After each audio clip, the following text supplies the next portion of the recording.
What if you could find brand new worlds right here on Earth, where anything is possible? Same planet, different dimension. I found the gateway.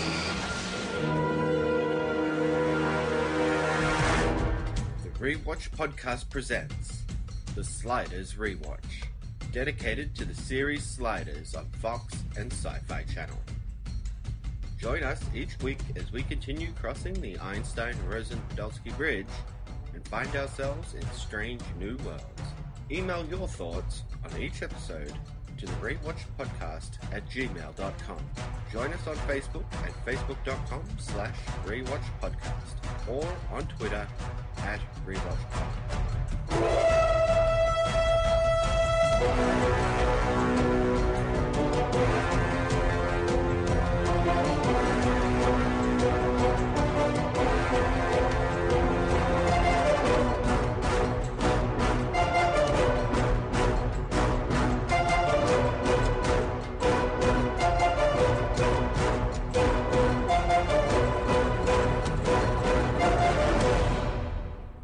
And welcome back to the Rewatch podcast and our Sliders Rewatch. I'm Cory. And I'm Tom, but hey, who cares? We got Mel.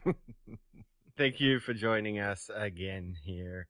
Of course, we're talking about 2 more episodes of Sliders, but before we get into what we're talking about, we need to get into some interdimensional corrections. Because last week, it turns out I was spending a whole episode saying that the episode was called Post-Traumatic Slide Disorder. And that's not the name of the episode.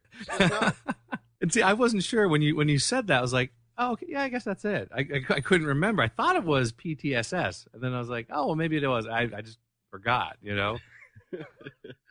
So, yes. So we admit that it is, in fact, called Post-Traumatic Slide Syndrome, and I'm an idiot.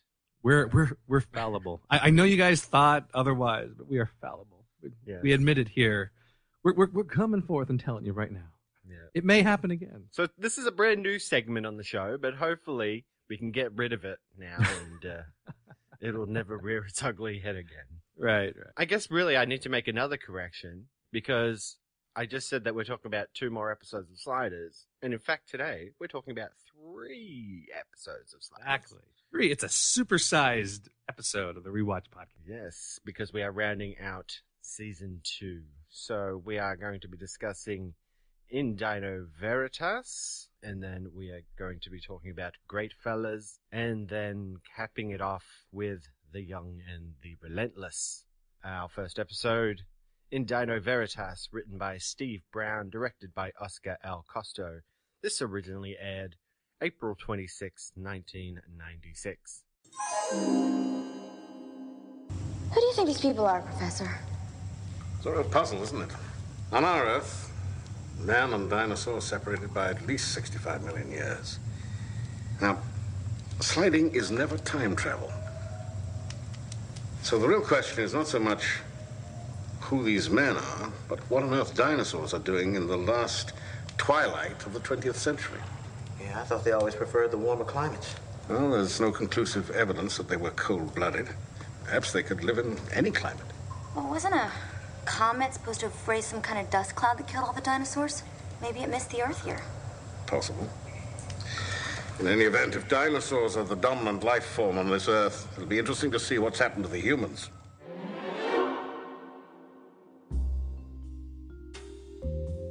We open the episode to find that our sliders have been living in a world where truth collars make it impossible to tell a lie of any size without an electric shock being administered. This could mean a huge lie like covering up a murder you committed, to even simply telling someone you like their shirt when you actually do. Because of these collars, Wade is unable to hide the sliders' story when a reporter asks them where they are from, and thus he comes to watch them slide to get footage for his TV show. The sliders slide with Wade landing in a nest of eggs, crushing them. As they look around and hear no city noise at all, just nature sounds, there's also no cityscape and just forest as far as they can see. Suddenly, a growl pierces the air and the sliders take off running. Arturo falls and injures himself, the timer falling unknowingly as they try and find a refuge from an angry dinosaur. Wade, Remy, and the professor take cover in a cave while Quinn goes back to find the timer. In the cave, they discuss how humans and dinosaurs both can possibly be alive at the same time. A dinosaur attacks the cave and they defend themselves, but are stopped by a holographic park ranger who says they are under arrest for poaching in the San Francisco Dinosaur Preserve and Spotted Owl Sanctuary. When the ranger tells them she found the remains of a man elsewhere in the park, they fear the worst, that Quinn is dead. Wade tries to prove, using her truth collar, that they are not from this earth and that they are not poachers to no avail, while Remy goes off to find Quinn. Instead, Remy runs into a dinosaur saved only by someone firing gunshots, the actual poacher, who meets him back at the cave, much to the ranger's chagrin. He proposes that if the Sliders help him smuggle out dinosaur eggs and organs, used for healing and various other reasons, he will make sure Arturo gets the help he needs. The ranger pleads with the Sliders to not help him, but the poacher blocks the ranger's signal. During the night, Wade manages to unblock the ranger and decides to go out to look for Quinn. As the poacher arrives and tries to get Wade back to the cave, Quinn shows up. When the poacher's gun fails, he is eaten by the dinosaur. The ranger appears, reporting that she has found the timer. The Sliders plan an escape from the cave, elude the dinosaur, and activate the vortex, only to slide right into an actual excavation of an Allosaurus skeleton, accidentally crushing it. Look. We've been talking, and I think we're gonna take our chances here. Our friend might still be out there, and we've lost something that's really important to us, so... Yeah, it's gonna get us back home. Let me make this real simple.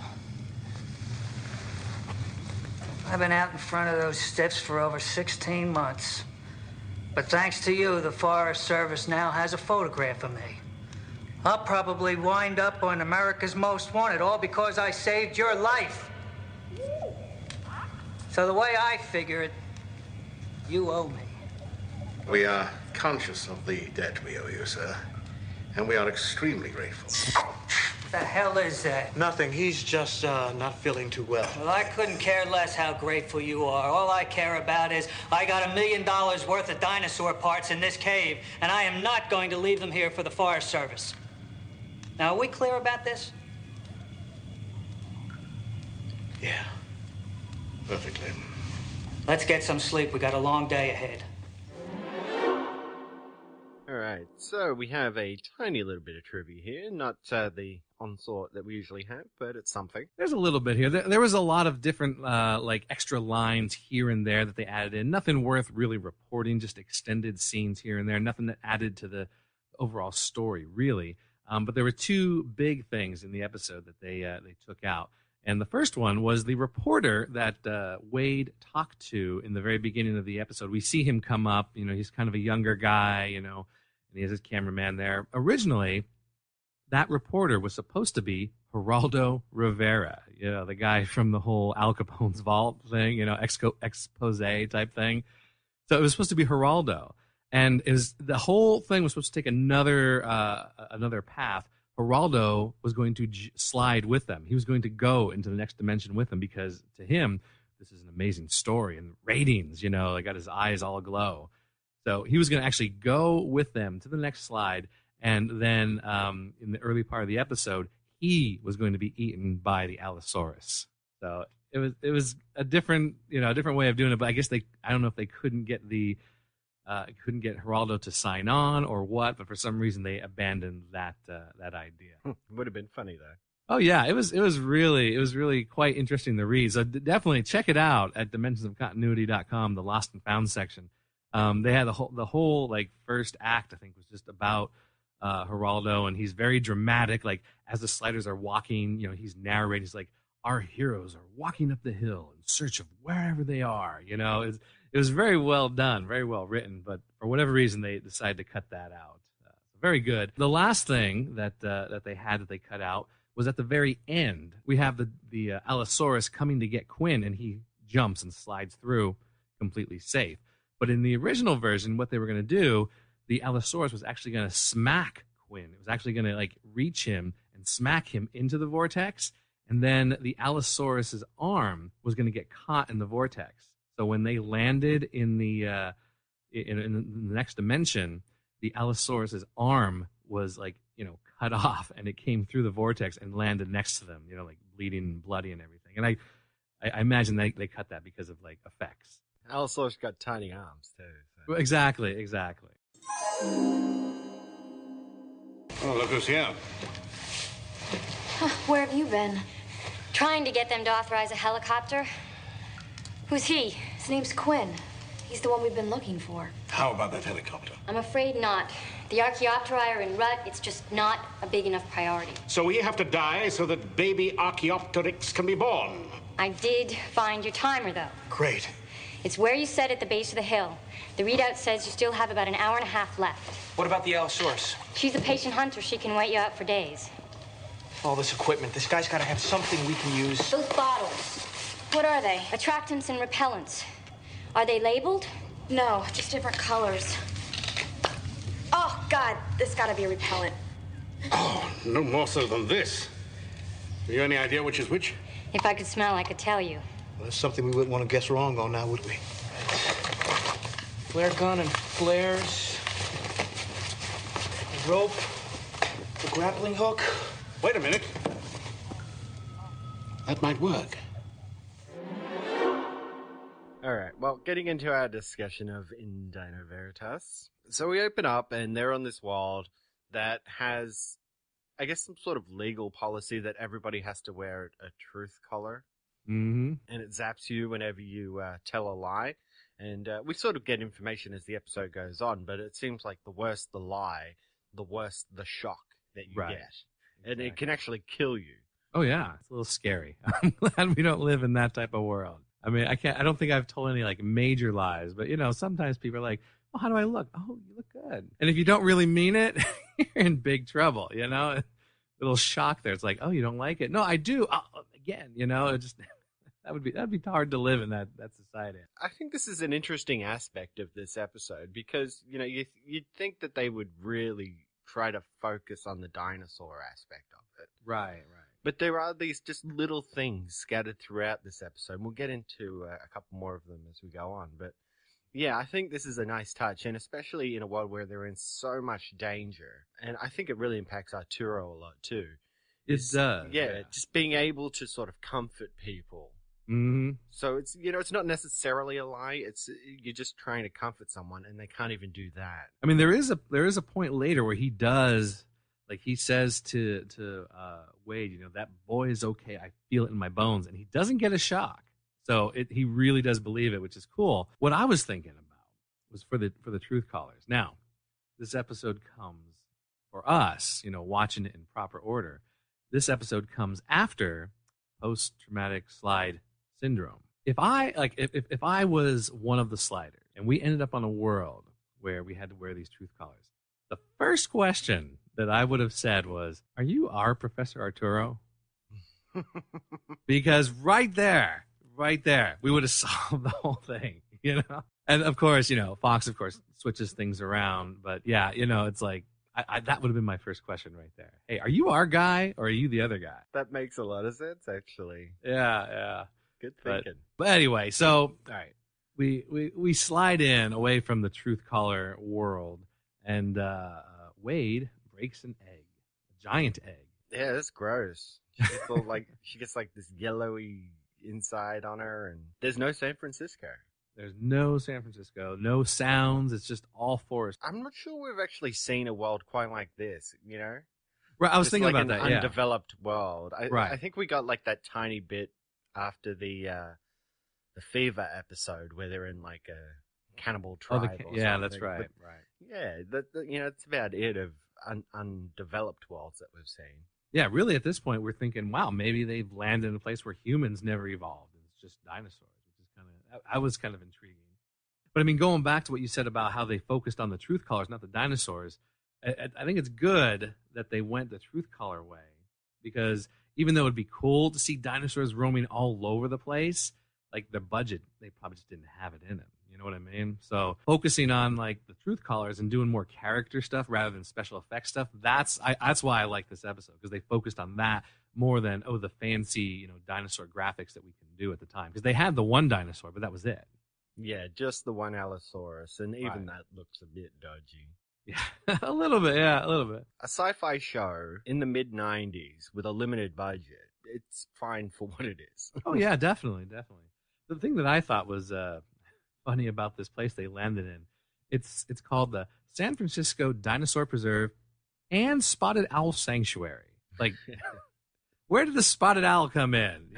Like, that's what I mean. Just these peppering of these little things, you know? It's like dinosaurs to them still exist. So there's no big, like, wow factor about them. Exactly. So they're just another endangered species. Right. That's not unlike the Spotted Owl. Like when she was saying the name, I'm like, it's just going on and on. I'm like, the San Francisco Official National Dinosaur Preserve and Spotted Owl Sanctuary. Anyway, okay. But immediately the professor hurts himself. He falls over, breaks his ankle, or at least sprains it. Right. And drops the timer in the process. So again, it's like, it's that whole thing of, we don't know when we're going to slide. We don't know if we can actually get to the timer. And it's just making their problems worse. And then, of course, Quinn goes off to try and figure stuff out. And then he just disappears. Right. For the most part of the episode. Now, if I remember correctly, I forgot. I was going to double check, but I forgot. I think the reason why Quinn goes off missing is because he was filming a movie. I think he was doing Jerry Maguire at the time. So they needed to let him go to film his scenes for that, and that's why they sort of wrote him out of this episode. I think. Oh, well, you know what? Maybe that's why they got rid of the Geraldo scene, because that really was Quinn and Geraldo together. And apparently, there was a scene where after Geraldo gets eaten, Quinn is just like, Geraldo! It's like just a wild scream from him. Yeah, so that makes sense. Maybe that's why they cut that out. Yeah, well, they do have this hunter character that comes in. Mm-hmm. And there's this whole thing about how the ranger, the holographic ranger, found the remains of somebody out there. So like, oh, it could be Quinn. Oh, we don't know. And then the hunter apparently had a friend who was picked off by the Allosaurus or something like that. So you can see if that was the case with the getting rid of Geraldo and having to write out Quinn, that they had to sort of get the story back to a serviceable area. Oh, yeah, of course. So that's where the hunter and his friend come into it. So the episode goes on, and one thing I noticed when I was first watching it back in, what was this, 96, like I noticed that there was a lot of like changing of like the daylight and nighttime. In one scene it would be dark, the next scene it would be light, and I remember thinking back then, wow, what's going on there? Like I didn't give it a lot of thought, but I noted it back in the day. And it's kind of hard to tell at some points too, because they are in a cave. Right. But you're right, you know, the hunter goes to sleep and they're standing around and things like that. It's just hard to gauge exactly what time of day it is at any given time. Right. In the end, I figured, well, it's just production issues. They had, maybe they had to just do certain scenes at a certain time because, you can't always shoot exactly when you want. They run into this hunter, but they also firstly run into this ranger. And I thought this was interesting as well, in that she's a hologram. So it's not like this world is undeveloped at all. They're actually probably a bit further along technologically than Earth Prime. Oh, definitely. Using like holograms that actually look like real people. Like you can't even tell. That's way beyond what we have. And it's at the point too where like San Francisco wasn't even developed into a city because of the presence of dinosaurs. Right. And of course they get into the whole thing about how dinosaurs and man are separated from living on Earth for, there's millions of years between the two. So how did it ever actually come about that they exist in the same time period, let alone exist together today? And I thought that was really cool because I think a lot of people kind of mistake the fact that humans and dinosaurs never actually lived at the same time. Yeah, it's mostly because of movies, and things like that. And like, just they sort of perpetuate the whole caveman and dinosaur thing, even kids' books, like we have a kids' book here that we used to read when my kids were younger. I think it was Danny the dinosaur, something like Danny and the dinosaur, and it was like a caveman and his dinosaur pet. It's something that it's out there. That's what they do. So, I don't know. Oh, the Flintstones. The Flintstones, yes, exactly. Jurassic Park. Sort of. Sort of. So what I did like is because of the truth callers, like we said, they had these great character moments. We talked about Arturo's, but an even better one was Wade, her moment here, talking about when she first met Quinn and how that relationship has changed over the years. Because when we saw her in the first episode ever, she's following him around. And I mentioned this in the first episode that she's kind of like following him around like a puppy, She's like, hey, Quinn, what are you doing? What are we going to do? And then she even says herself in this episode that that's how it started. That's how she started off, just this lovesick puppy, crush. But that for her, it's developed into a true love. I really care about this guy. I don't want him to be hurt. Which I thought it was really well acted. Yeah, and I think this is the first inkling of maybe they're not going to be the Quaid that we want them to be, but more so that they are just, it's almost like a brother-sister relationship in a way. Right. They just have unconditional love for each other. Or she at least has unconditional love for him. And you're right, very well acted on Sabrina Loy's part. And so then we come to the last scene, the teaser at the end, or the tag at the end, where it mirrors how the episode started, with them landing once again in a dinosaur-influenced environment. But this time, it's not like a living dinosaur; it's a fossil. Yeah, well, it's better than having the Allosaurus stretch its arm through the vortex. This is true. It is true. Yes. Still a little cheesy though. I think just thinking about it, if this episode were done in the first season, I think that what they would have done, I think they would have focused on Remy when he came through, and he would have turned to see like the skeleton head of the Allosaurus, and he would have been screaming. That's how far he's come. They don't do that anymore. But when I was rewatching it, I was like, wait, does Remy like freak out when he sees it? I could totally see him screaming, back in season 1. That's his character. And we didn't really talk much about Remy as we're getting through the episode there, but he has a couple of moments this episode where he had a girl on his arm again, ladies' man Remy, and he's laughing about how can anybody have a relationship in this world? He was surprised that she let him stick around because none of his lines worked on her because they're all lies. Exactly. And then later, of course, he goes out and goes in search of Quinn, and he gets confronted with the Allosaurus as well. So, yeah, he does all right. He's got little side bits, nothing too nothing out, major. and nothing plot-wise that's driving anything forward, but he at least gets his moments, and you're right. They don't treat him like a fool. Cool episode, though, all around. I think just, like I said, all those little touches throughout to add to the specter of the dinosaurs was really well done. And now it's time for another episode of Sassy Comebacks with Wade Wells. You told the guy from Hard Copy about sliding? What was I supposed to do? Lie and get electrocuted in front of 250 art patrons? I think not. This has been another episode of Sassy Comebacks with Wade Wells. All right, moving on to our second episode discussion today. The episode is Great Fellas, written by Scott Smith Miller with story by Sean Clark and Scott Smith Miller, directed by Alan Eastman. This originally aired May 31st of 1996. What are you people trying to do? You trying to get me killed? Give me one good reason why I shouldn't pull out of this operation right now. I'm not sure what you mean. Oh, come on. The two biggest crime families in the western United States trying to put together the greatest gambling paradise since Monaco? And then the FBI just waltzes in and IDs me? FBI? Rembrandt Brown might as well have put a stamp on my forehead. U.S. government informant. Glad-handing me in front of every street hood, every murderer within 100 miles. I can see why you're upset, but I think this is a case of mistaken identities. Oh, mistaken identities, nothing. It's ego. Now, you tell Rembrandt Brown to wait for my signal before he starts showboating for the evening news. Otherwise, the only thing the press is going to be covering is our obituaries. Okay, thank you. I'll pass that on. All right. I got to do a double set at the doubloon tonight. Now, don't forget, you tell Rembrandt Brown to wait for my signal.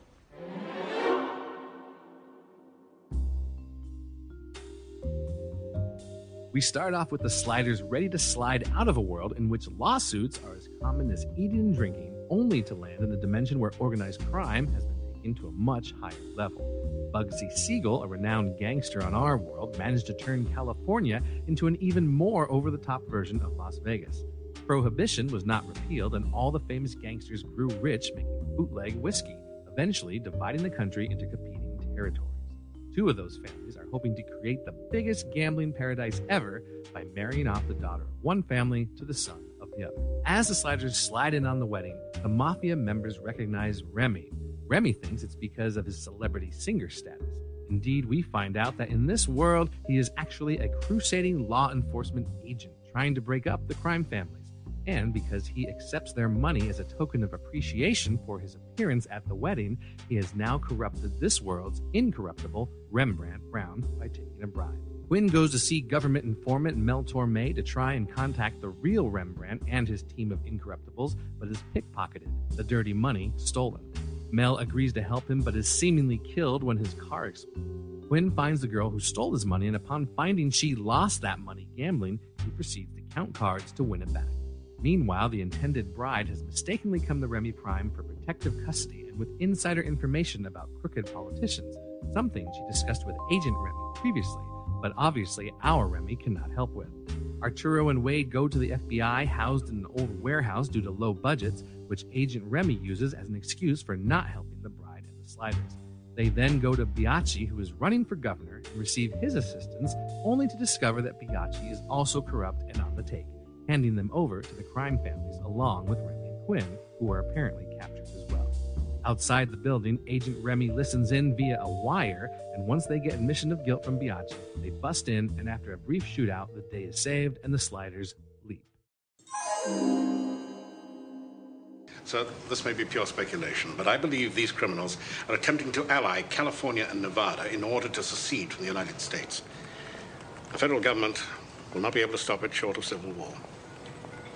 I see. And what is it you would like for me to do about all of this?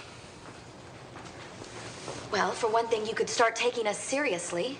And then you could do something to protect this woman's life, considering the risk she's taking. Witness protection program ran out of money years ago. Can't do a damn thing to protect Miss Greenfield. So if she truly sent you here, please inform her of that with my apologies. Are you insane? She might have better luck with District Attorney Biaggi. State may still have some revenues. He's on the take. This whole society is corrupt. That's why the Greenfelds handed him $100,000. They knew he'd take it. Miss Wells. One more accusation like that, I will put you in jail and bury you so deep they won't find you for years. Mr. Brown, I do apologize for my young friend. She sometimes gets carried away by her enthusiasm.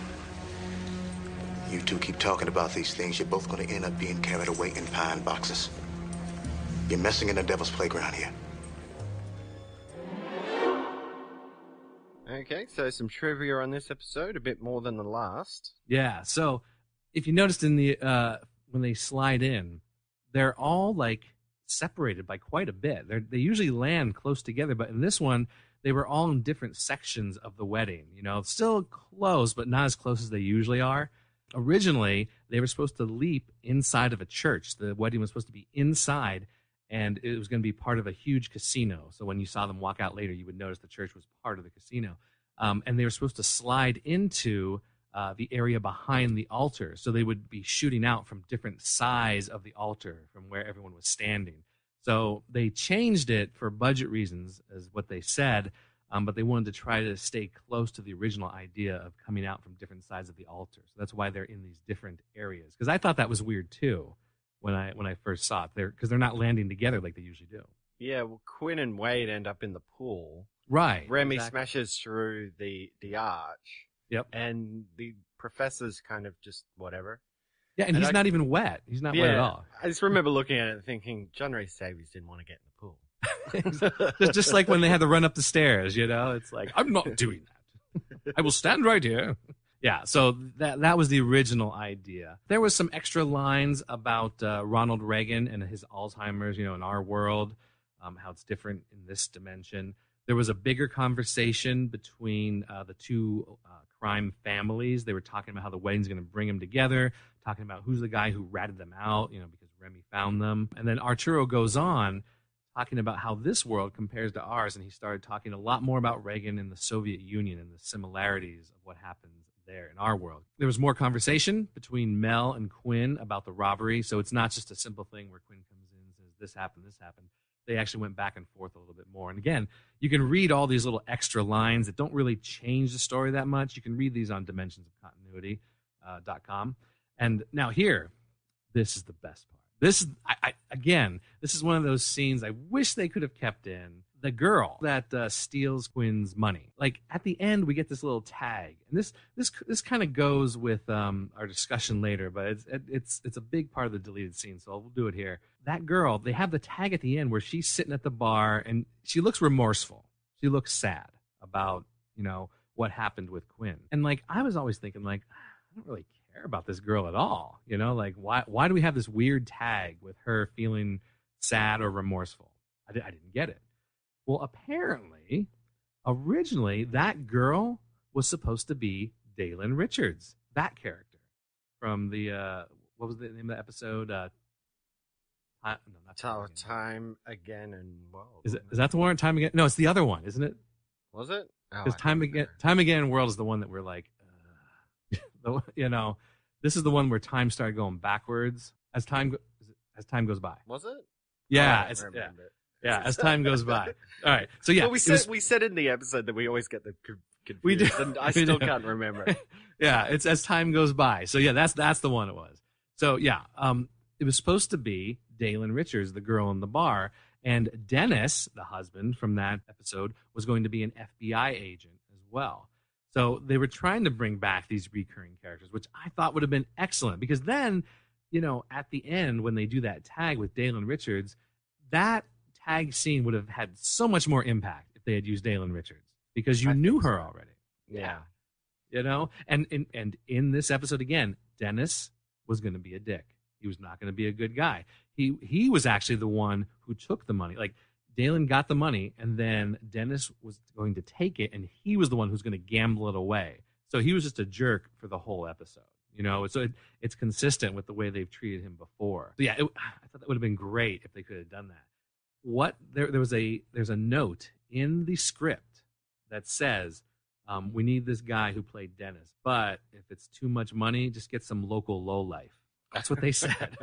Get some locally hired lowlife to play the guy. I'm like, whoa, okay, well there you go. But it's actually you can read the script again. Go to the website and check it out. But I thought that this would have been really good to have in this episode. They might have they might have had to change a couple things, with the way the story went, just for time, not for like content, but for time. But I thought that would have been a nice little tribute to that character because she was a good character for Quinn. They were good together. Yeah. And then finally we have the last deleted concept was the reason for the marriage was not just so that they could have a gambling paradise. They originally, and this is big, they wanted to have Nevada and California unite so that they could get control of nuclear arms and secede from the United States and be their own country. That was the original idea, which I could see why they sort of changed that because that's very big. That's a big story. And that disc that they had with the payouts was going to be nuclear launch codes. It doesn't really fit. No, it just seems like it just seems like thrown in. Hey, Belle, you got the time? Yeah, it's 3:45. Is that all? It's early. It's still early. They say a cat's got 9 lives. You place any faith in that old wives' tale? Maybe. If you're a cat. Wait a minute. Just remember, the cooler the cat, the harder he is to kill. Quinn, let's go! Keep your nose clean, Quinn. Take care of yourself. All right, so getting into our discussion, this episode kicks off when we get the return of Wade's journal. Yeah, I like Wade's journal. Which is good that they don't start every episode with her little voiceover of her journal entry. Right, you don't want it every episode, but it's good to just remind you that, oh yeah, she's keeping the journal. Yeah, and we know how it came in handy, back when they thought they were home. She was getting book and movie deals and stuff with it, so right. Yeah, it makes sense that she would keep it up. The thing that I wonder about is where does she keep it? Like when they're sliding, when they're in trouble or whatever, it just seems like it's hard for them, I imagine, to keep things from world to world just because they never know what's going to happen. You know, I often thought that about Sliders. I was like, why wouldn't they have some, like, backpacks or something like that? Keep some survivalist gear in it or whatever. Because they never know where they're going to be. Exactly. But you're right. Yeah, where does she keep it? When she just stuff it down the back of her pants or something? I'll stuff something back. I don't know. Yeah, no, a totally different tangent there. Anyway, we have in the first world that they show up in, there's a lawyer that comes up and talks to Remy and say, hey, you know, she's going to file this suit against you. That actor was Mr. Gale, the guy who played Mr. Gale from Into the Mystic. And he's actually, and I don't understand why they do this, because he had actual lines and everything, but apparently he was uncredited in this episode. Like his name, his real actor name, does not appear in the credits anywhere, which is odd. I don't know why they do that. Yeah, I saw it too. I was like looking at it. I'm like, is that Mr. Gale? I'm like, why aren't they calling this out? Exactly. But it was kind of cool to see him. Yeah, and it was a cool world too. You know, it's not something you would dedicate an episode to, right? But it was an interesting little starter in that. Definitely. Everybody is like a lawyer, or they said like 95% of the country's in law school. Yeah, and like like the film reviews and everything. That film review cracked me up. Like the critic couldn't bring himself to say that he either liked or disliked Pauly Shore. You take no position. And it makes you think, like, why would you print the review anyway? If there was going to be, like, repercussions from saying that maybe you didn't like him, why would you take the stance of, I neither like nor dislike him? Exactly. How about just not print the article at all? Now, you know, that will tie in to something from the next episode that came up in the Messages in Time, something called the Fairness Doctrine. So we'll talk about that when we get to that section. But yeah, that non-aggressive film review, I liked it and I didn't like it or whatever, back, you know, the wishy-washiness, that comes up a little bit. Yeah, but they're trying to get a burger, and I love this, you know, whenever they go to a world where they've got some cash to spend, and, you know, Remy likes his food, but they can't even buy a burger because they don't have any of their insurance info or a note from the doctor about their cholesterol levels. And then, of course, he taps a woman as they're walking away and says sorry. Yeah. And that's when Mr. Gale's like, oh, you shouldn't have apologized. That's placing blame on yourself. She's claiming neck injury. It's a great little starter. We have the Sliders sliding once again in full view of everybody. Everyone sees it happen again. And they don't really bat an eyelash at it. You know, they raise their guns, but not because they're sliding, just because they're crashing the wedding. You know, I don't know about this episode, really, to tell you the truth. It's just, you know, all these mobsters and the haphazard way that they sort of get involved in the story. It doesn't pop, you know? Yeah. They're at this, like, mob wedding, and Mel Torme's there. Honestly, the main thing I wanted to know was, is Mel Torme related to Tracy Torme? He is, yeah. He actually is related. That's his, Tracy is his son. Right. So that's what I mean. Like, I'm looking at it and I'm like, well, Tracy Torme must have been like, well, I can get Mel Torme into an episode. Let's just write a whole episode about mobsters, and I'll put Dad in there, you know? And they just went with it from there. Nobody said this was a bad idea. No. And that song was definitely a bad idea. It was written by Tracy Torme, but it was such a typical country song, which they did on purpose. You know, I'm assuming they weren't trying to pass it off as the next big hit. But I was like, man, this song is awful. Yeah, and the audience reaction to the song as well I was like, these people are like, it's obviously just like a canned applause effect, and like all these people going nuts for it. I did. You know, it's almost embarrassing for Mel Torme. Yeah, a little bit.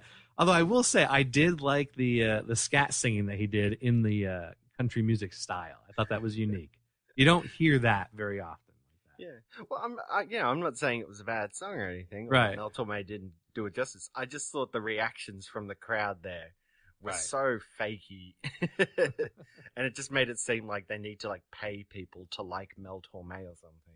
Right. But, you know, anyway, whatever. They, crash this mob wedding, and straight away, they know who Remy is, and that he is part of the Incorruptibles.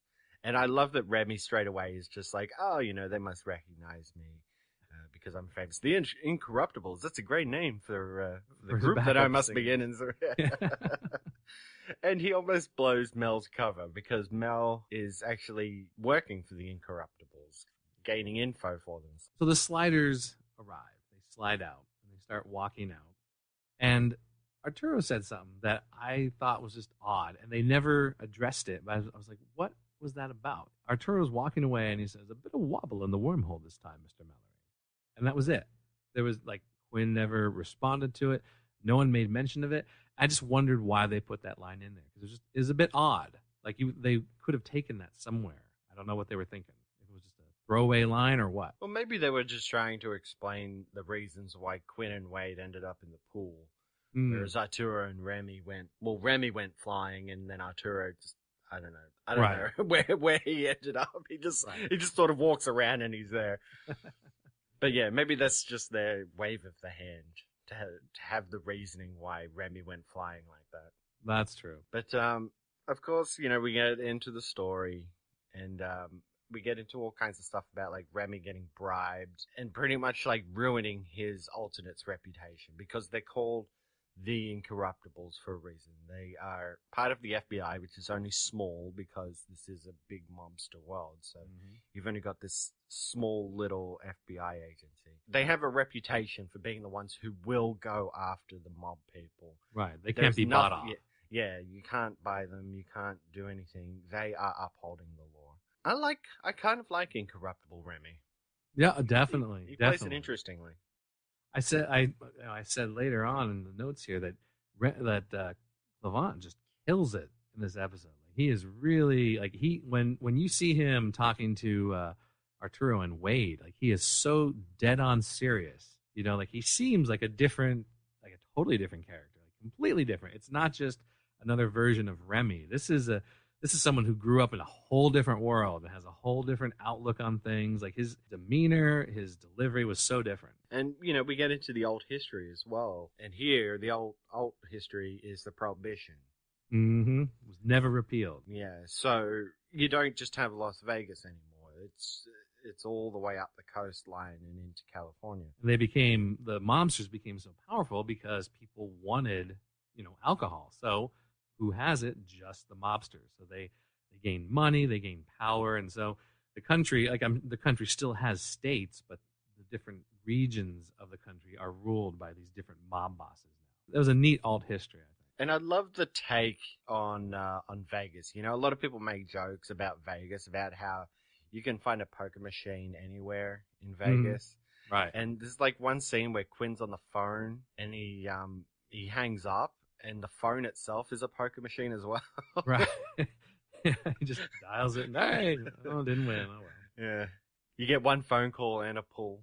Exactly. On the poker machines. Yeah, it's pretty funny. But, of course, Quinn tries to play hero again. He can't help himself. Yeah, he wants to go and return the $100,000 bribe that they took. But he immediately gets pickpocketed. I knew that was... When she kissed him, I'm like, oh, she's taking the money. Yes. I knew that. Back in 96, I was like, yep, money's gone. And he's just he's all fine. He's all happy. She kisses him and puts her in the car, and he's smiling the cheesiest grin ever. He's like, oh, that was great, and then, I don't know. He seems to always crop up in places where women are getting beat around. He does. And he has to go and do something. It's his superpower. But, of course, he's confronted by Mel Torme about his cover almost getting blown, or quite possibly actually being blown. And he gets killed. They blow him up. Apparently. Because he does show up later. He wasn't dead. But, yeah, the whole thing is with TV, it's or even movies, if they cut away for a second, then there's a chance he got away. It's if they don't cut away, then you're like, oh yeah, he's most likely dead. Unless it's a comic book movie, then there's always things that can happen. But in general, they cut away for a second, 2 seconds, then you hear the explosion, so maybe he noticed, a bomb in the car or something. He was able to scoot out real quick or something. But yeah, for a moment there, you get the Mel. And the thing that was off about it, though, was that Mel was confiding in Quinn throughout the whole episode. Like, why wouldn't he approach Rembrandt? Right. Because they were apparently friends. You know, later, the incorruptible Remy talks about how, like, you know, Mel wasn't just an informant for the FBI. He was a dear friend of mine. And I was like, what? Then why did Mel go to Quinn? Of all Yeah, because on this world, Quinn was probably not a part of the Incorruptibles because we didn't see him. So, yeah, that good call. Quinn, you know, starts counting cards as well. Like, he finds that this girl has lost all his money, save a few $1,000s. So he has to go and count cards, and he gets kicked out. You know, I never understood this counting cards thing in Vegas. Like, I know it's, like, frowned upon. Yeah. But I was like, how can you kick someone out for being really good at a game? Like, right. It's an annoying rule, really. I'm sure it pisses a lot of people off in, I bet. in the Vegas area. But yeah, it really is. It's like, we will kick you out if you do well. That's the message they're sending. I mean, they'll do worse. Have you seen that movie 21? Yeah. Yeah, so they'll do worse in some cases. That's why I thought, man, they were pretty nice to Quinn just by saying, all right, get all the money you won and just leave. You know? Take everything that you just, took away from us and just go. We're not going to do anything else. I don't know the reason why either, because I don't think everybody can do it, but maybe enough people can do it that they would lose so much money if they did not enforce that rule. It just seems like it should actually be against the law for them to prohibit people from playing just because they are that good at playing. Right. But instead, it's something that just like never happens. I'm talking about the real world. It's not just the movies, you know, it's just a very odd thing for a business which is all about gambling. Your entire business is a gamble. Then it's your own fault for inviting people to come and play if they're going to be that good at it. Maybe someone out there knows why it's a rule. You know, there's a lot, like in this episode, there's obviously bringing up a lot of little nitpicks. That doesn't take away from my enjoyment of the show. But this one, I was like, well, it's odd. They had a disc that had all the information about who they paid off and how much. Because, I don't know, if I was a criminal, I would not put that down anywhere. You know, I would just have it in my mind, who I paid off, and because you don't want proof of that. But they have a disc, a convenient disc that lists every politician that they've paid off. Why would the bad guys have this? Like, why would they do that? Again, it's like they need to come up with some story here. Yeah, exactly. And the story needs a resolution, so they've got all this information on them, and they can take that to the district attorney. This episode did have a lot of twists and turns. Like, you weren't sure who was on the take and who wasn't, because at one point you might have thought that Remy, or the incorruptible Remy, I should say, Agent Remy, was on the take as well. You weren't sure because of the way he was acting towards Arturo and Wade. But then we find out it's actually the district attorney who's corrupt. Yeah, and the incorruptibles remain incorrupt. So and they hatch this plan, which kind of just comes together in 5 seconds. Really quickly. You don't quite know what they're doing, but it turns out that they've been surveilling them, waiting for the district attorney to show up. And that's how it all kind of culminates, in that it was just really a ploy to catch out the district attorney. Right. Now, I was assuming, I think the way I looked at it this time, like the first time I watched it back then, I remember thinking, well, how'd they know where they were going to be? How'd they get the wire in on someone? Well, the wire was in on Quinn and Remy, because he goes back to when he goes back to the hotel room, the bride is there along with the guys with the guns. I thought those guys with the guns were part of the mob, but no, they were part of the FBI. Right, yeah. So that's how they got the wire. Bait and switch on you. Exactly. Like you think they're in trouble, but they're not. I gotta say, this episode was Remy Clavant did a great job. But this episode also saw the return of Clinton. His brother, his twin brother, was here in the episode. It's very odd the way they used him. When there's two Remys, they've got Clinton there again. Right. The thing that threw me off was at the end, when it was really obvious that it was the two of them. They had Clinton play Remy. Yes. And that was just really off-putting. Like, no, make Clinton the incorruptible Remy, the old Remy. Yeah. Never have Clinton play our Remy. Well, yes, that's the whole thing. As I was watching the episode, I knew that he was in there, but as I was watching it, if you look, Clinton does not show up at all. He does not show up at all as anybody until they do the raid at the very end. That's the first time that you see Clinton. Every other time you see Agent Remy, it's Clavant. Every time you see Remy Prime, it's Clavant. But then at the end, where they have to be side by side, Clinton comes in as Agent Remy. And it's so obvious when Arturo rescues him. He says something, like he says a line right there as they're taking off their ropes. And it's so obviously not Clavant's voice. Like, it just sounds different. And then, like you said, when they go out there, then they're switched. And we have Clavant playing, the agent, and Clinton playing Remy Prime. It's like, why did they switch it up like that? It's almost like Clavant was like, no, I'm having too much fun playing right. Remy. Well, and then also when Clinton, this gets confusing. It's like Freaky Friday. When Clinton is playing Remy, they shake hands or whatever, and he goes walking off. When they cut away to Remy Prime walking off, it's not Clinton then. It's back to Clavant playing Remy. when he's about to jump into the vortex. Right.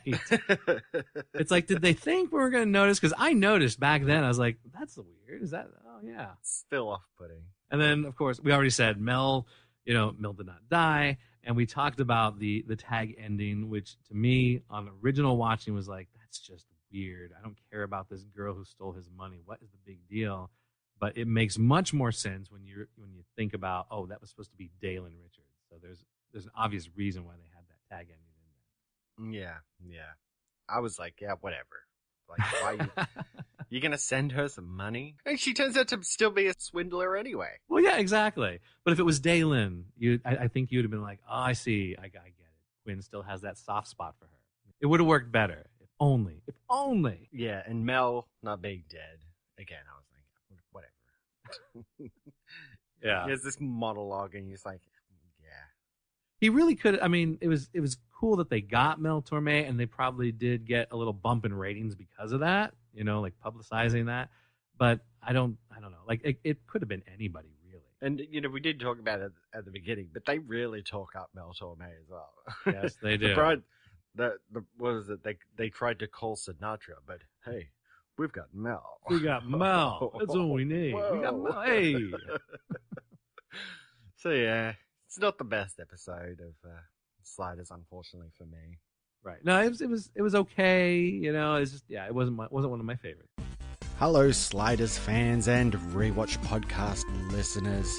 Well, here we are at the end of Season 2. And before we move forward, there is one thing that both Tom and I agree should never have been omitted from the script. So without further ado, we present to you a dramatic reading of a scene provided by our friends over at dimensionsofcontinuity.com. Enjoy 29.7 years.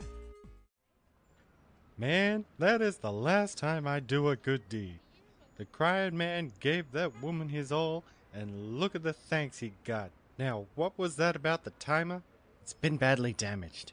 We can't open the gate at will anymore, so the professor and I did some calculations based on the helix spiral.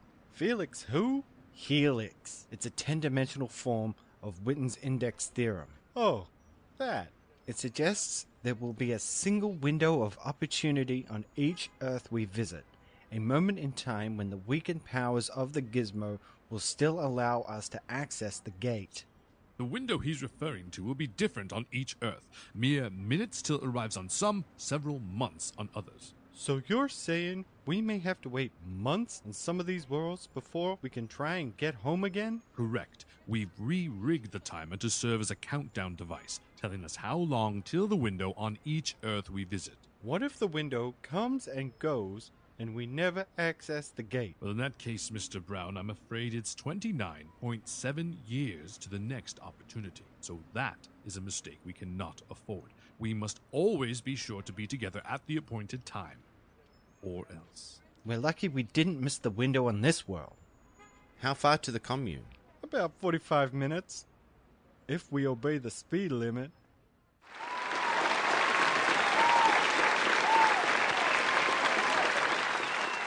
Alright, so for the first time, let's get into our third episode discussion. We are talking about what is meant to be the Season 2 finale, The episode is titled The Young and the Relentless, written by T. Edward Anthony and von Wissenhant. I'm thinking it's Weisenhart. It sounds German. Von Weisenhant. With story by T. Edward Anthony, Michael X. Fernaro, and von Wissenhant. Directed by Richard Compton. This originally aired June 7th, 1996. Wow. These clothes are so retro. I know. This is so strange. I know. This whole situation is a lot to take in. There's so much I want to ask her. She's me, but she's not me. Obviously, we're not together like they were, but Quinn, if something happened to you, I don't think I could handle it. May I come in? My God, you look just like him. Mr. Gillette will take your wet clothes and have them laundered. How are you two doing? We're still a little shaken. I think we're okay. I've got to pull myself together and get dressed. I've got guests coming any minute. Guests? For what? We were hosting a party to lobby the state legislature for EduLearn. EduLearn? The public school system here is a national disgrace. It was QR's dream to give all Americans, rich and poor, a chance at solid education. He had developed a computer program so advanced it would replace the public schools and save the taxpayers billions. But now, I don't know what I'm going to tell these people. Why don't you just tell them the truth? You have to understand the big picture. This project was so identified with QR, it will die without him. He worked so hard on this. It breaks my heart. Excuse me.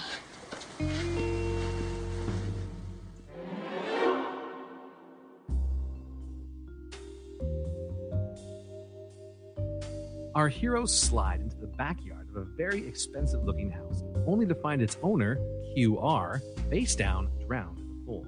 They then meet a distraught Sexy Wade, who is QR's wife here, and our group explains parallel worlds to her. She asks Quinn Prime to take QR's place at a party for EduLearn, QR's invention to help educate children at home, replacing a failing school system. This quickly becomes extended to include a presentation to the governor as well, with QR's friend Kyle using the timer, stolen by Sexy Wade's assistant, Gillette, as leverage for his cooperation. Quinn starts to learn from various people that EduLearn may not be all it's cracked up to be, being more about promoting brands rather than true education, and that he and Wade are being sued for the death of an employee, rumored to be a possible murder. Indeed, his relationship with Sexy Wade becomes strained as he starts checking up on her stories and finding holes. Remy and Arturo learn that in this world, anyone older than 30 are seen as second-class citizens, looked down upon by the youth as useless and having nothing to contribute. They experience it firsthand when they are refused service at a bar for being overage. The situation quickly escalates, resulting in the two being arrested and put on trial for curfew violation and assault. The attorney takes the easy route, not really trying to make a case, and gets them the standard 30 days in jail. Arturo fakes a heart attack while Remy takes out the guard, allowing them to escape and take refuge in a homeless shelter. They are discovered there by the aforementioned attorney and brought back to trial again, but not before Arturo and Remy appeal to her sense of duty, actually trying to do a good job, which leads to her pleading their case by investigating the incident and arguing with passion, getting them released rather than sentenced to more jail. Quinn and Wade Prime decide to play Scooby, investigating the possible murder, and find evidence that Sexy Wade may have been involved. Before they can act on a plan to get the truth, Gillette arrives to take them to Kyle, who is outraged at Quinn's actions but is quickly shut down as he sees a video of Wade Prime posing as Sexy Wade and admitting to the murder of the employee to get QR a seat on the board, and of murdering QR as well because he was having an affair. Sexy Wade is livid about this turn of events, but like Kyle, is shocked to see a video with Quinn and Wade Prime reenacting QR's murder. Even Sexy Wade's assistant Gillette is in on the plan, having been named chief beneficiary in QR's newly adjusted will. After a brief shootout and a fight, Sexy Wade is taken into custody. Our sliders unite and slide out, lamenting that they can't save every world that they land on. Maybe we got away with it. He knows? Well, I had to tell him. It was too important not to. Hey, relax, okay? You were great.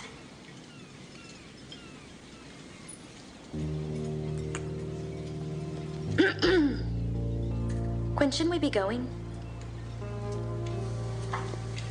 Let me propose something. I think we're gonna be okay with the legislature, but, you know what would really put us over the top? If QR could be there to lobby the governor on Friday. I want to be helpful here, but we had some pretty close calls tonight. I think we've taken this about as far as we can. Well, what if I told you I have something that I believe you need to continue your journey? Kyle, don't do this. He helped us. Yes, and he'll help us again, guaranteed. Give me the timer back, man. It's of no use to you. Wade, please. You're not dealing with her now. You're dealing with me. You get the big picture? Look, we do this my way, or you end up floating in a pool a second time tonight. Okay, so we do have a bit of trivia on this episode. We do. And as usual, there are little bits and pieces of dialogue that get cut out. Nothing that's changing the story. But there was a big change here with the girl who comes up to Quinn and asks him, I thought you were supposed to tell Wade about us. That girl's name was Margot, and she was supposed to have a lot more scenes. There was actually going to be an affair with QR and Margot. They were supposed to be getting it on. There were going to be some scenes of them getting a little bit closer. Some lingerie was involved, and it was a whole thing that would have been fun to see, but didn't. They went a different way. I recognize the actress actually from Oh, do you? The Faculty. Do you remember that movie? I did not see that. With Elijah Wood. I remember it's about the teachers are they're not humans or something. Yeah, like an alien invasion, Right. body snatchers kind of thing. Right. Yeah, and she was in that. So I was a bit surprised, it's just a bit of a small role. She originally had a very big part, and there was a part where Margot was hitting on Quinn Prime, thinking it was QR, and Wade walks in on them. Wade Prime walks in on them, and she doesn't care because she knows that it's not QR, it's Quinn. And so they start having a conversation about what's going on with this murder and investigation and everything. And Margot's shocked that Wade isn't absolutely livid. It's you guys are taking this so cool. Oh my God, it was a good scene. So definitely check it out. Yeah. But yeah, they just cut that for whatever reason, maybe time, I imagine, because there was a lot of stuff in the episode already. Yeah. So there was another scene where Kenny, he's the guy who said to Quinn, he's like, Edulern is not, it's bogus. It's not what it's supposed to be. There was a scene where he tries to get the upper hand on Kyle, saying, I know that's not QR. I don't know what you did, but something weird's going on here, and I'm gonna tell someone about it. But Kyle, apparently in some dialogue, says, I had Gillette do some digging, and it turns out you're not under 30. You're actually 34, aren't you, Kenny? And then Kenny backs off because obviously he would be forced into retirement at that point. So that's another little thing left out. And then we have this part in the homeless shelter where Remy and Arturo end up, and there's a lady that comes in and sits down next to them. There was supposed to be a whole conversation with that lady. Her name was Joanne, and they go into her backstory about her being a city finance manager, but then she, reached the age requirement for retirement, so she was forced into retirement. She was living with her kids for a while. She can't get another job because they're hiring 70-year-olds who will work for overtime for free.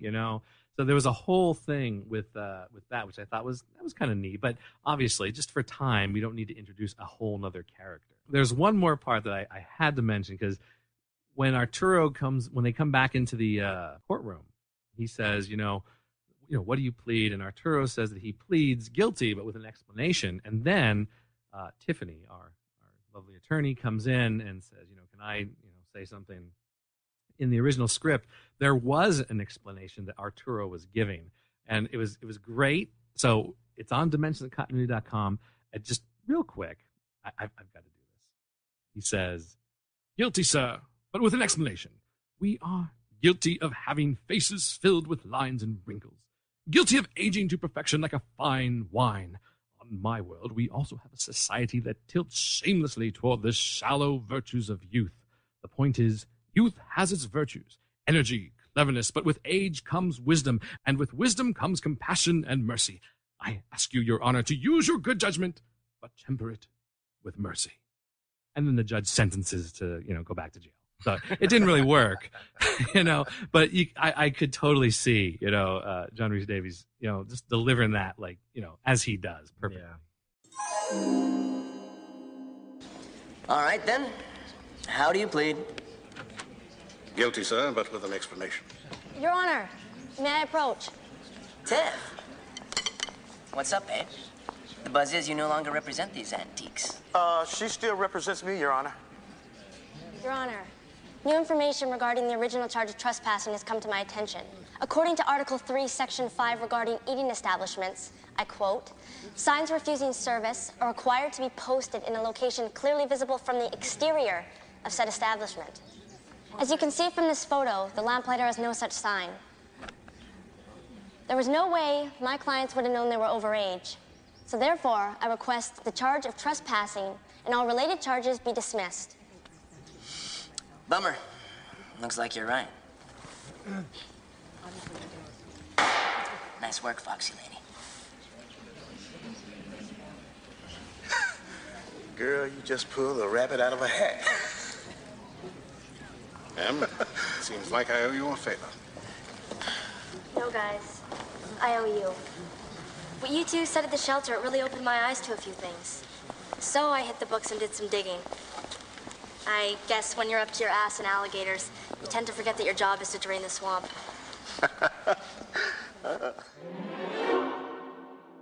All right, well, getting into our discussion of this episode. So they find this guy drowned in a pool, in this nice, lush mansion and everything.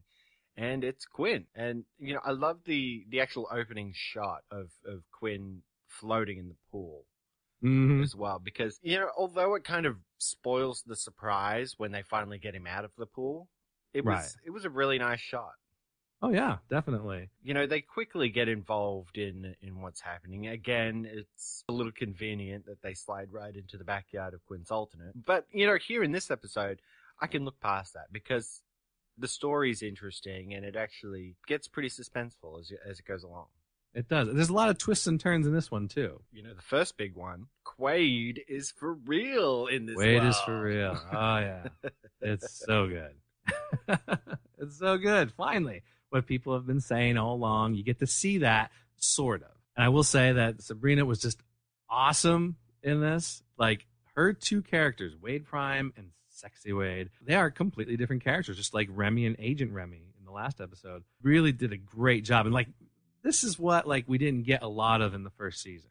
We're really seeing Sabrina and Clavant really step up, being given a lot more to do, which is really cool, really cool. And this is also the first real alt Wade that we've seen. We had one in the pilot that was, the one that got killed right away. So we didn't really get to know her, but this is the first one where we actually see another Wade that's so different. Yeah, you're right. Even in the world where they thought they were home, her alternate had slid, so Yes. you could say that they were possibly very similar. Right. Because, they even fooled her parents, but yeah, you're right. This is the first time where we're actually getting an alternate Wade, so Sabrina Lloyd has to step up and play two characters, and she does a fantastic job. Yeah, it's done really well. I mean, I'm not even talking about the wonderful hair. She just did a good job with the acting and everything, and just how she played her was really she was a very sensual character. So different from our little perky, pixie Wade. Yeah, and I think the clothes actually play into that. In this world where you have to make it by the age of 30, because, that is the retirement age, you get all these, young flourishes into the modern world, you know? So rather than like a nice suit or something, you get this black and white checkered suit. And Quinn calls out that the clothes are so retro, man. And it's that kind of thing of like the young love to go retro. I know I do. I'm a big fan of, you know, maybe not over the top 80s attire, but, you know, I like to get some nice 80s clothes sometimes and put those on, you know. It's just, it's that feel, you know, that people call them hipsters today. I don't by any means call myself a hipster, but I think we need pictures. I think we need pictures up on the Facebook page of retro Cory, 80s Cory. Yeah, no, I dig that stuff. I love going to like to a thrift shop or a secondhand shop and finding a good bit of old clothing. Definitely. I mean, I like the old stuff. I like the idea, even though I don't have it. I like the idea of how back in the even older days, the 50s, and you know, they were wearing, like the men wear suits and hats. You know, like when I was in high school, I had like a fedora hat that I used to wear, you know, because I felt like it was because I was a big fan of Sinatra back then. Sorry, Mel. I was a big fan of Sinatra. So I had this hat that I bought, and I was like, I felt like I was like, you know, back then, you know, and I would wear some vests, you know, I never really had a nice suit like they would wear. But yeah, I get you. I get you.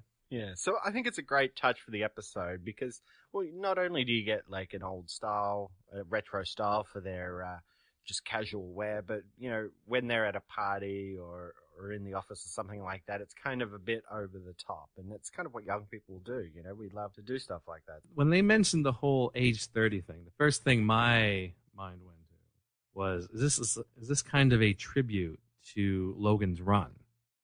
Now, it's obviously not like some of the direct rip-offs we've had, or, sorry, tributes. It's not a direct tribute like some of the other episodes, but just a little bit of, you know, just like a nod to Logan's Run with the whole age 30 thing. Because, of course, in Logan's Run, once you turn 30, you're renewed, but we know what that means. Yeah, you die. Right. So in here, I thought that age 30 was an interesting cutoff age. Maybe just a little nod there. So you can see the kind of pressure that people are under, and that is what's going to get us into the main story. This whole murder plot must be successful thing that the sexy Wade is caught up in. And she manages to talk Quinn into filling in for QR because, you know, straight away it kind of feels odd for everyone else that she wants to go ahead with this party that they're having. You know, all the business associates are going to be there and her husband's just died. But instead she's thinking, oh, but you're here. You can just fill in for QR. She's conniving. I gotta admit, I kind of like that. I wouldn't want that in my own relationship, but for a movie, I'm like, I like it. I like where you're going with this, Wade. Yeah. And, you know, I think it's an interesting party, really. You know, all this stuff about how, like, all these guys are coming up to Quinn and they're sort of giving all this information about, you know, are you on board with Edgelern? And then there's Kenny who's like, man, you know, you don't want to do this. Edgelern's a dud. And the whole time you got Sexy Wade in the background sort of like mouthing things at him, telling him what to do. So you can tell that she's trying to puppet him into her plans. And then we come to the story with Arturo and Remy, which is like a whole different thing. It's related, of course, but they go off on their own little adventure. And the thing that I thought was interesting is because in all these other episodes, Arturo's, we must not get involved. Let's lay back and wait until the slide. And then in this episode, Arturo's like, F it, and punches the bartender. It's like, hell with all this. You know, it's like, whoa, okay. They do a good job, of course. You know, they really kick ass in that bar fight. But still, it's like, wouldn't the better decision have been just to walk away? You know, like you're always saying, Professor, lay low. Yeah, I think it's good for Arturo here. I mean, Remy to an extent, because, you know, they say, you know, oh, don't worry, Quinn, we'll have you back at the party. And Sexy Wade goes, you know, QR didn't have a lot of senior friends. So you could understand, Arturo's getting to the senior age, but Remy's probably what, mid to late 40s? Yeah. So it's a bit off for him. But you're right. You can see where Arturo would be very annoyed by this because in his world, he's a very respected professor. And in this world, he's delegated to a second-class citizen and he's got all these young kids telling him what's what. So that's not going to Right. bode well for him. So yeah, so when he's in this bar and they're refusing him service because, you know, curfew's coming up or they just don't want seniors in there, yeah, he's going to get a bit annoyed. But man, they do. They kick ass. They did a good job. It was almost like you're watching like a buddy cop movie, you know? So that leads us into a little bit here of the teenage legal system, because they have to go to jail because they get caught. Yeah, definitely. It's an odd thing. The judge being like this, like A surfer dude or something. I yeah, don't know. like a surfer who listens to Nirvana or something like that. Yeah. And he's just flirting with their lawyer, Exactly. Tiffany. You know, they give her that perfect. That's a They perfect did. name for. Yeah, the character. they nailed all aspects there, because they're like, it's a Debbie Gibson wannabe, and then her name is Tiffany. So it's perfect. Perfect. So yeah, it goes on. But first, you know, we're back at the party, or the party's ending. Mm-hmm. And there was this guy Gillette who had stolen the timer while laundering their clothes for them. Right. And it turns out that Gillette has done this for Kyle. Supposedly, yes. And I was like, hang on, doesn't Gillette work for Wade? Yeah, because Wade called him on the phone. He's like, please get over here as soon as you can. You know, like, I haven't called the police yet. I need your help, you know? Yeah. So suddenly it was just a bit off-putting. I just assumed that he was like a staff member of Wade's, or, you know, Right. he just worked in the house, like a butler or something. I don't know. Apparently not. Yeah. And even that deleted scene where I told you about where Gillette works for Kyle trying to get some dirt on Kenny. Again, Kyle's giving him jobs to do. So who is Gillette, you know? Yeah. And Gillette looked like he was over 30. Oh, definitely. He's definitely over 30. Yeah. So I'm like, why did they employ this guy in a world where people don't like or trust what Right. they call senior citizens, people over 30? The dude looked like he was at least 40. You know what I thought? I was wondering why, like, what they should have done was they should have had Gillette played by Mr. Gale. Yeah. That was... You know, and had that reoccurring character again. I'm a big fan of those reoccurring characters. And like we've lost Pavel, we've lost the lawyer from TV. What was his name? We lost that guy. Mm-hmm. You know, we've lost so many great recurring characters. So it would have been nice to have seen Mr. Gale in that role. But yeah, you know, this is where it really starts to turn. And you're still thinking that maybe Wade is, you know, she's not a bad person. You know, 'cause Right. She kind of has like the reaction to Kyle where she's like, Kyle, don't do this. You know, he's helping us. And you're just thinking Kyle's the bad guy. But, you know, it's a slow unravel of the sexy Wade's involvement. And, you know, speaking of Kyle, like, look at Kyle, all right? And then you look at Quinn standing next to him in the one scene. It's like Quinn could, like, break him with, like, one hand. You know, Kyle is so, like, short and tiny and just thin. And Quinn, you know, he's a geek as well, but he's definitely more well-built. You know, he's taller and stronger. I'm like, why are you letting him boss you around, man? Come on. You know, just take him. Put him against the wall. Get the timer back, you know?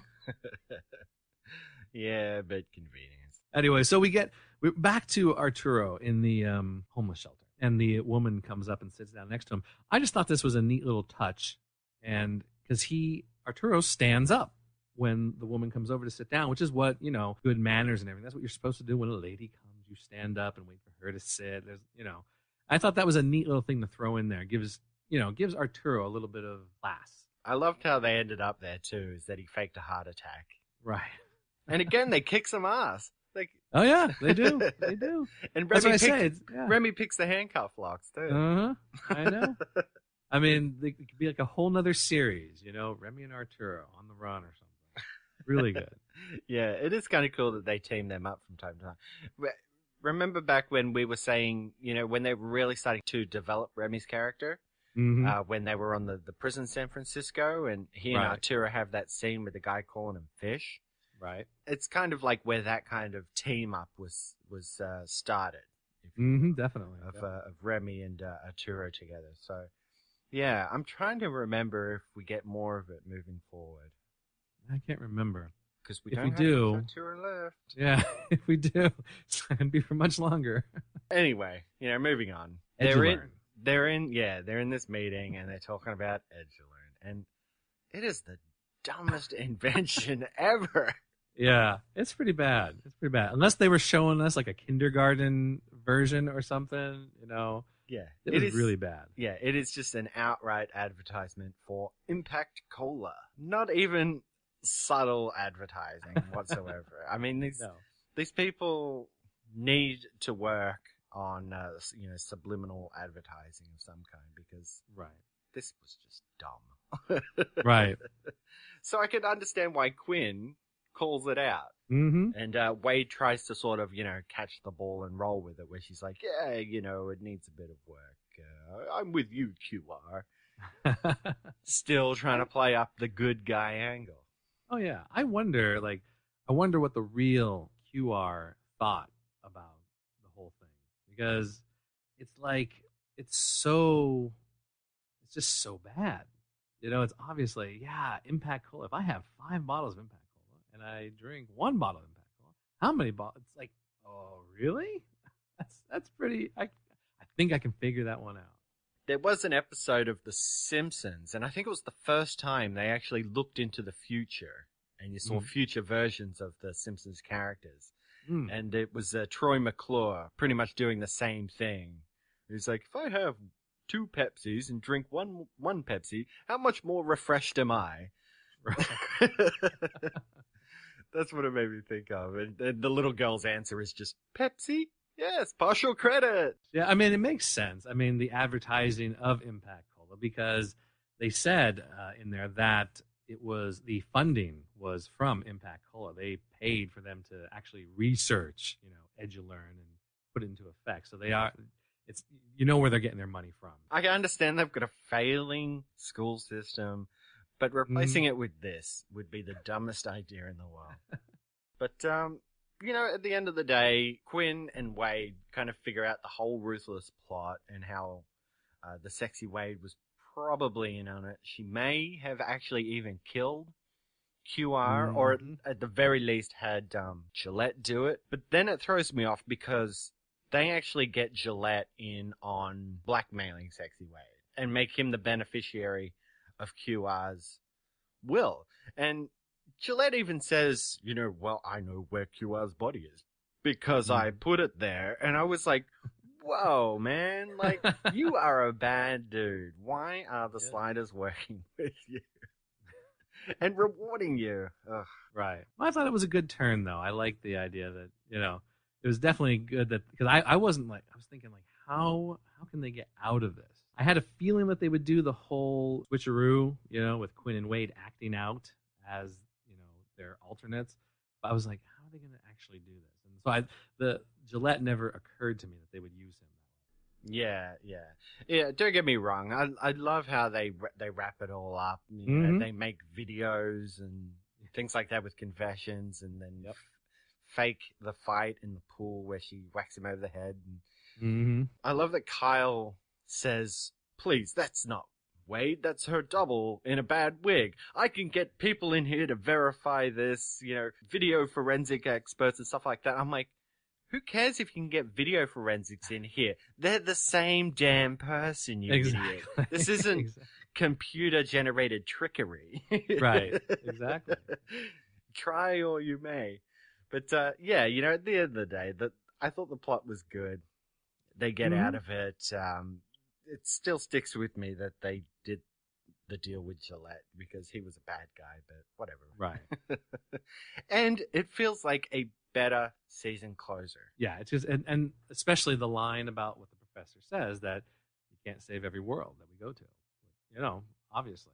So yeah, I like that. Now, I don't know if you noticed or not, the musical transitions between the scenes were not the usual orchestral type stuff. They were like rock music, a little grungy, guitar and drum type thing. Yeah, I did notice. It was very 90s, but it was very nice. It's very nice because it's very cheesy. Like when we watch the episodes where it's instrumental, between the scenes, it doesn't feel out of place. It feels very natural. But yeah, definitely the music felt a little bit like, oh, okay. I actually thought it reminded me of that episode where they did that rap. They had that rap video with the library song or whatever. I thought we were going into one of those because I just forgot about it. But no, yeah, it's definitely very dated. But appropriate. Oh yeah, definitely. Yeah, and it's pretty good for stock music. Oh yeah, definitely. There was a thing here that I had never noticed before, but it bears putting it here. Apparently, in the credits, there is a Cro-Mag credited as being in the episode. There was an actor who was credited as being a Cro-Mag, and obviously we did not see a Cro-Mag at all in this episode. For whatever reason, he was credited. They did film a scene with a Cro-Mag, and the way it was supposed to go was the Cro-Mag was going to interrogate Gillette, and the idea was to have another Gillette from another world that was going to be spying on the Sliders in this episode. So he was going to replace the original Gillette, and apparently they filmed it, and Tracy Torme said, you know what, this doesn't work. He said it didn't look good. Production-wise, it was just not good. But really, I'm not sure if that's why they actually cut it. I think they cut it because this episode aired before Invasion did because of Fox, what they do. So I think that's really why they cut it. Well, it would have been interesting because, quite frankly, we have not heard anything else about Cro-Mags outside of the episode Invasion. Exactly. So it would have been neat to have had just a little tag in there, especially having that tag at the end of this episode. If they had shown it in order as the final season ender, it would have been neat to recall back to Invasion. Yeah, sort of tag it for future reference. Just say Exactly. We're not dropping this. Yes, we've had the one episode, but we're tagging this because we're moving forward into new seasons and we're going to use it. So it would have been good to see. Yeah. And I just, this episode, I like this episode really simply because it's sexy Wade. Long-haired Wade, the long flowing locks. I just want to. Anyway, I won't go into that here. I'm going to save that for my own private time later on. There's an image for y'all. Well, Professor, you were right. About? About never getting involved with the locals. We don't know what we're getting into. Well, like it or not, all the doubles we meet on these worlds are essentially us. They've just made different choices. Some will be glorious, and some will be wholly despicable. What have we got there? You okay? I just don't understand what went wrong, Could have had everything. All right, people. Here we go. What happened to that EduLearn project? Who knows? Maybe with the bad publicity, the governor will think twice, and the public schools will stay open another couple of years. Can't save every world you land on.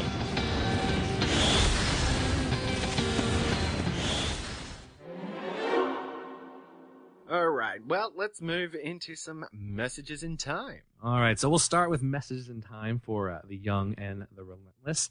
And one of the biggest conversations I saw back then was people were saying that Howard Stern was not popular in the 80s when he would have run for president in this timeline. So it's something that probably wouldn't have happened. And they went off and they started debating about Stern's political affiliation. He was apparently a libertarian candidate in our world at one point, but ended up bailing when he saw, well, there's a lot more to this than just saying I'm going to run for president. So he bailed on that. But the biggest thing that came up was what I mentioned from back in Lawyer World. They had said, this reviewer takes no position. Some say he did a good job, some say he didn't. There was something that was put into place back in the 40s, and it was called the Fairness Doctrine. And it was a ruling that said talk show hosts could not just say whatever they want. They had to present topics in a fair and balanced way. So if there was something controversial, they had to present both sides of the matter and not give their opinion on it. So that was around the late 40s, and it existed all the way to the 80s when Reagan's cabinet overturned that because they said, well, that violates free speech. So there's no way we can have that. So they got rid of it then. So it was kind of neat to learn about it because I had no idea that even existed. That if you were a radio broadcaster, you couldn't just say your opinion on things. You had to give both sides of the story. So related to the Lawyer World episode. I thought that was neat. Well, at the same time, you know, kind of going with the film review aspect that was in the episode, Mm-hmm. I'm not a big fan of reading reviews by an individual. So if it's just like a critic in a newspaper or on a blog or whatever, Right. I'm not a big fan of that. I actually kind of like to see the good, fair, balanced reviews where 2 or 3 people have a conversation about it. You know, there's a reason why you and Right. I are hosting this show, and it's not just one person. Oh, yeah. Because you get a nice balance of opinion. Let's see. Also, someone had said that when Gillette comes to take Quinn and Wade in the car when he shows up in the back, after he does that, there's a commercial break, and people are like, what the heck? Like, that was a weird place for a commercial break, they felt. Because when they come back, they're in the scene with Kenny, or with Kyle. So it's like they thought, did we miss a scene here? What happened? They understood quickly because they explained it, and they showed the videotapes that they made and how Gillette helped them. But at the time, they were like, did I just miss something? Because we just skipped something, it seems like. So they were a little confused. They liked the changing of the will, getting Gillette to help them. Someone, which I thought was odd because we have them all over the place here in Phoenix. There's a lot of them. Bike cops. People are like, what, bike cops? The cops are on bikes? Why are the cops on bikes? You know? And like at first I was like, well, bike cops are normal. And a lot of people said that. But then someone made the point, yeah, but bike cops in hilly San Francisco, you know, there's hills, they said, that some cars have trouble getting up. So what about bike cops? I understood better where they were coming from with that. Well, at the same time, it's supposed to be a world of young people, you know, so. Right. They're young and vital. They've got the energy to do it. Yeah. I'd be like, no, give me a car. So, and they like this world because it was not just another movie ripoff. It was, the episode story was driven by the world, where it's a youth-focused world. And going on with that, someone said they didn't like the idea, and I think I forgot to put it in here. They didn't like the idea that it was so young of people, like it had to be under 30. They thought it might have played better if they had said it was just youth-focused and not like teenage, 18, 19, 20-year-olds. I said it might have been a better episode if they had focused just on the youth aspect and not the really young, teenage, early 20s. And I agree. That might have been a little bit more realistic than just cutting it off at age 30. Yeah, well, I think the age limit sort of really plays up the stressful nature. Oh, definitely. And the reasoning behind, what Wade was into with the whole plot. It's very stressful to get to a high place where ostensibly you need to make enough money to live the rest of your life after 30. And that's not many years, Yeah, so you not many years at all. You can see that she and QR had done very well for themselves. They had a very nice house. Right. But, it must have been very stressful to get to that point by 30. There was, even back in the 90s, there were trolls on the internet. There's someone on the board who people were talking about the whole Cro-Mag being credited. There was a troll on there who said, oh, no. If you play it back in slow motion, you'll see a portal. And then people were like, really? Where? And like, does anyone have a tape? Can you send me a tape? I want to see the tape. We got to find this portal. Like, guys, he's totally dicking with you. Yeah. Yeah. Well, you couldn't do that today. It'd be just like, well, give me a screenshot. Exactly. Couldn't do it today. But back then, people were like, oh my God, there's a portal somewhere. We got to find it. Something that they said, which I did agree with. They're getting tired of the plot device of the timer being stolen. It's kind of like in Star Trek when the transporter just breaks and they can't get him back through the transporter. It's like, it's like an easy thing to do and it creates drama, but it's like you get tired of it when you have it happen so much. And you consider these 3 episodes, it happened in the dinosaur episode. They lost the timer, so there it is. And then in this episode, it gets stolen. It's gotten stolen before as well. So it's like they're getting a little tired of that. But then, by the same token, they suggested, what if they went to a world where pickpocketing was like legal? Major crimes are still bad, but pickpocketing is like a normal thing that happens. And if you're dumb enough to get pickpocketed, then you deserve it. And they said it could have been a whole thing where the timer gets stolen again and again and again and passed around until finally the Sliders are able to retrieve it from like the original guy who stole it. Yeah, I thought, well, that's an interesting storyline. All right, so let's go backwards and go messages in time from Great Fellas. We had some people saying, boy, Wade looked awesome in that half tied up shirt. And I agree, because there was a scene where she's running out and she has the shirt tied up. I'm like, oh wait, I Don't remember seeing that before. Yeah, that's a good scene. Good scene, guys. Now just add the long hair to that, and I am set. Other people did notice that sliders seemed spread out when they arrived on this world here. Someone else, and we talked about this, they were confused about the Oracle's warning, saying, "Oh, I see where they're going," from the last episode of Session, and they were still kind of confused because not everyone realized that they were still showing them out of order. And they're like, "Why would people be scared of the guns in Greatfellas? They've come upon guns before. That's not that dire." So they were just a little confused about that. They said it was a good episode. They said good characterization, little things like Quinn, enjoying the kiss. Arturo has changed a little bit. He's not just the blistering idiot, shouting out guy. Like he seemed like more of the sage, like trying to be the voice of reason. I agree with him in Greatfellas. He did kind of like say, let's just lay low. Let's not get excited. Let's do this, do that. He was definitely more like a Ben Kenobi type character.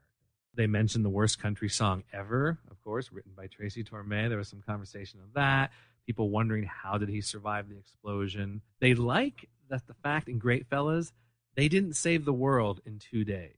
It was a little bit more realistic. There's episodes where, like, I'm thinking of Last Days, where they save the entire world by creating an atom bomb, which was an awesome episode. I really liked the episode. But it's a little bit out there, as far as realism goes. This is a little bit more realistic. And then they made a comment about Wade when she's writing in her journal, talking about how they're getting farther and farther away from their home, or it feels like they're getting farther and farther away from their home, and things are getting stranger.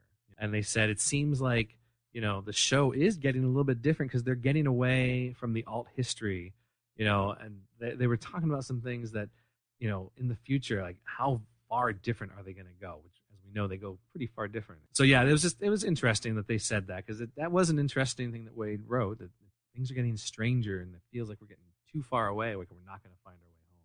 So now we go back in time one more time to Messages in Time for Dino Veritas. See, I'm thinking Flintstones. So they mentioned the lighting in the forest being inconsistent, and someone said that, you know what, I think it's a day for night technique where you shoot film underexposed to get a night look during the day. Or maybe that's the opposite, a day look during the, I don't know. It was one of those. I might have typed it up. But they said this is used because it gets too expensive to shoot at night for real.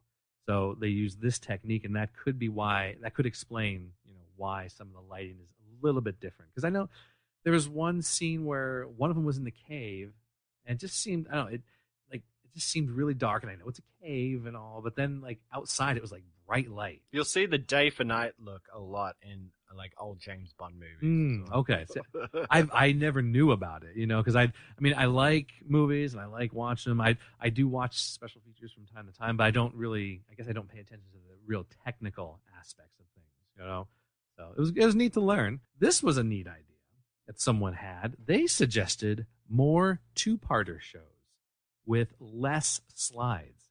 So like instead of having a slide every episode, have a slide that lasts 2 episodes, because then you could do a much bigger story, have a lot more character development. That would have been awesome, I think. It's almost like a mini movie then. Yeah, you could get away with that today. Yeah, today you could. Back then, Fox wouldn't go for that. They never would have approved that, because then they couldn't show it in any order they want. We like the World of the Week structure. Yeah.